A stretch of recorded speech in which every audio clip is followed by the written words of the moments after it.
na talabijin Bonferey ya soma gabatar da labaran nasa a daidai wannan lokacin. Masu kallo barkanmu da yau, barka da warhaka, barkanmu da sake kasantuwa da da ku a cikin labaranmu na yau Talata 20 ga watan Disamban 2022. To ga labaran da kuma muke tafe da su kamar haka. A Nijar, musamman a cikin babban birnin kasar Yamai, ana fuskantar matsalar iskar gas a cikin tukane, lamarin da tuni ya kwara ɗaukar hankalin 'yan ƙasa. Abokin aikinmu Ali Soli ya nemi sanin musabbabin al'amarin, ya kuma haɗa mana rahoto a kai, ga rahoton nasa kamar haka. Al'amarin iskar gas ya zama wani iri a ƙasar nan. Bayan tsadarsa sai kuma matsalar samun iskar gaskin, abin da ya sa muka zagaya cikin gari domin zantawa da wasu masu sana'ar sai da gaskin. Mun tayi wajen kamfani a ce babu miliyoyin mota mu ta haka zamu dawo ba mu samu komi. Kasi muna sai da 4,000 3,750 yanzu hal zika biyar muna sai da tuni babu. Sai ka luwe mota jika 20 bai ka ci aka maka wata rana maka ma samu kuma ka samu mai mota sai ka bada kudin si. Kuma muna bada empo, muna bada kadet da luwaye da yara. Dala 50 cin mu maka ci aka wani ya kai 750 gare ka ta ce tan suna sayar mu 700 mu luwe mota dala 50 a kawo mu ne a kawo mu 750 ba mi sai 750 yanzu sai ki wata guda baka samu gazi ba da mu yanzu mun tayi fight wanda muka gani kaga yara suna zamane babu aiki yi.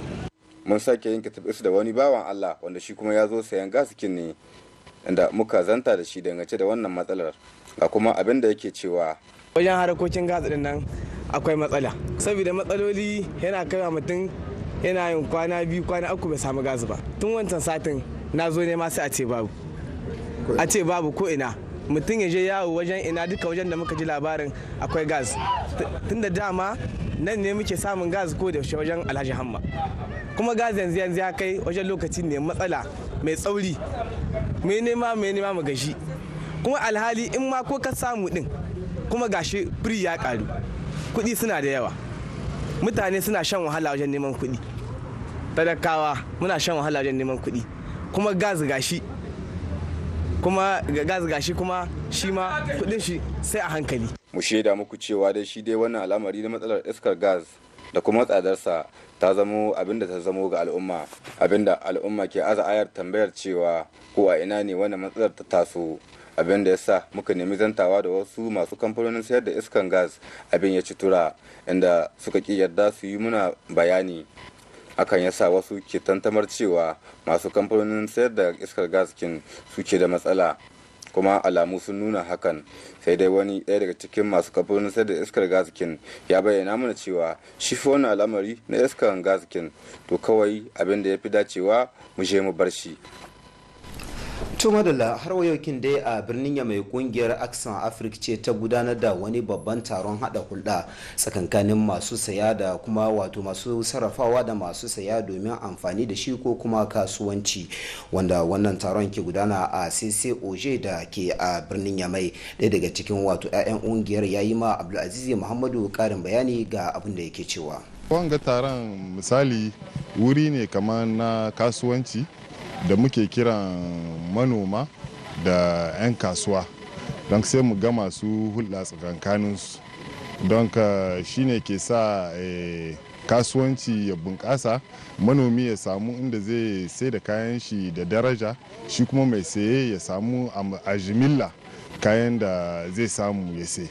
Kenan misali an ɗauka kamar wuraren inda ba a samu cimaka ba da kyau na noma da inda aka samu cimaka da kyau, kenan ka gani za a samu wannan canjin na tsakankanin inda aka samu cimaka da kyau da inda ba a samu cimaka da kyau ba. Kenan wanda suka samu cimaka da kyau suna iya taimaka ma wanda ba su samu ba a can wuraren su, kenan su saida musu da farashi mai kyau. A misali ita waga ONG Aksa Africa Vert, waga ONG tamu babban makaminta ne in na ɗoka, tunda kowane shekara zuwa shekara irin wanga manyan taron suna yin shi a Niger, kuma akwai babban taro da suke yi da sauran kasashen Afirka na yamma. Kenan babban taro ne wanda ake yi ana gama hulɗa tsakankanin manoma da masu saye kuma da masu sarrafawa.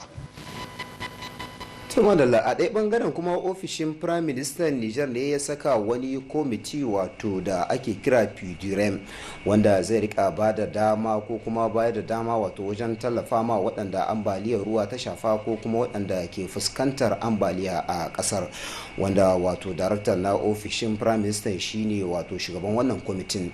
Ɗaya daga cikin 'ya'yan kwamitin ya yi ma manema labarai ƙarin bayani a kan shi wannan kwamitin ga abin da yake cewa. Maksudin wanga taro shine program wanda za a yi aiki na shekara 2022 iske yanzu muna cikin wagga shekara, kuma da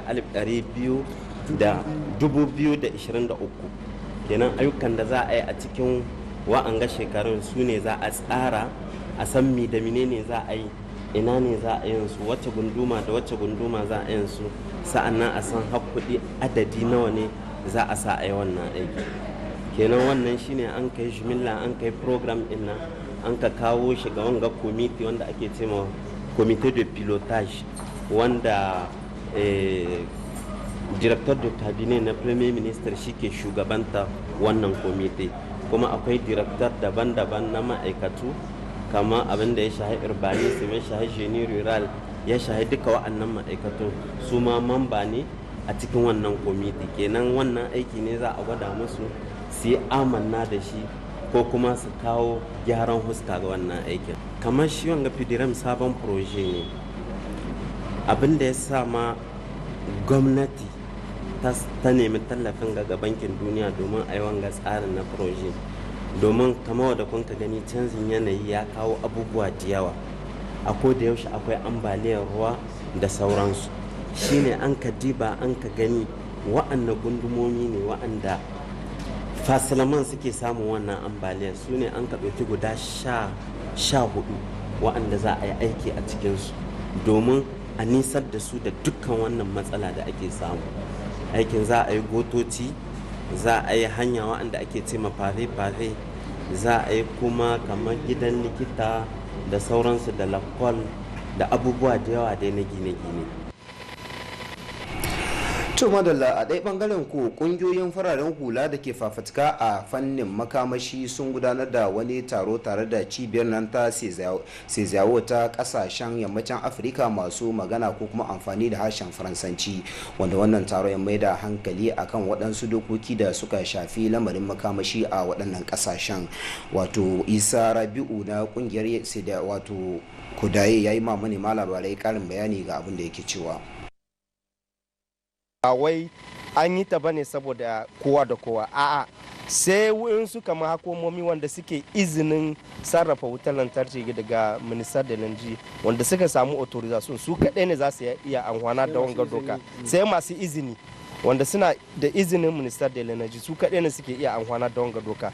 Kamar ni a matsayina na ɗan ƙasa in na so pano solar kawai dole duk wayansu haraji da ke kan hena biya. Kamar dai abin da aka ce kamar gwamnati ne ya ba da abu da hannun hagu kuma ya amshe da hannun dama, cewar ya yi doka don sassabce, amma kuma shi dokan nan ba wai kowa bane take amfana, tunda in zaka so fano 50 a ce dole he ka bi ta wani wanda yake da izini, to ka gani shi kuma zai ci riba a kanka, kenan abin ya ka ga ya zo ma da gara ma ka je ka so da kanka. Kwatan yanzu tunda mun gane abin da dokar ta kumsa, kenan kokowa zamu da wanga doka a mata fasali ya zamanto a yi mata kwaskwarima yadda za ta amfani kowa da kowa.